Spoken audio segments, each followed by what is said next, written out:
The President of the United States of America, Barack Obama. The world's last major nuclear arms control agreement between Russia and the United States is running out.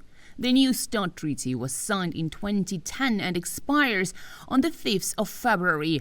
It limits Moscow and Washington to deploy 1,550 strategic nuclear warheads each and 700 long-range delivery platforms, such as intercontinental ballistic missiles and heavy bombers. Moscow suspended its participation in the treaty in February 2023 while pledging to adhere to its numerical limits. And in September 2025, Russia's president offered to continue the same arrangement for 12 more months. The US president said if the treaty expires, quote, it expires. President Trump has been unequivocally clear that he wants to see China as a part of the treaty. Russia and the U.S. are not interested in building up massive nuclear arsenals, engaging in new arms race.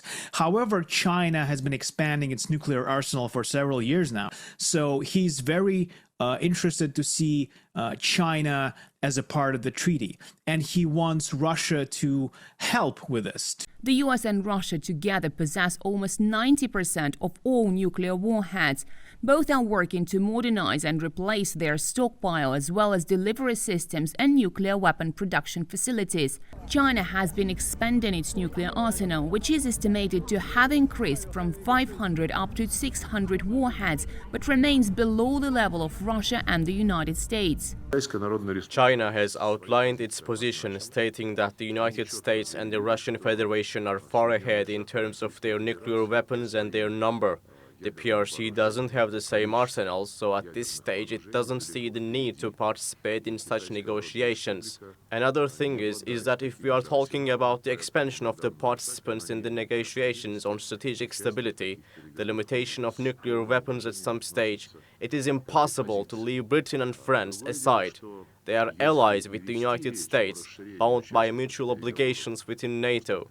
Arms control advocates fear the world's two biggest nuclear powers will begin deploying strategic warheads beyond the pact's limits.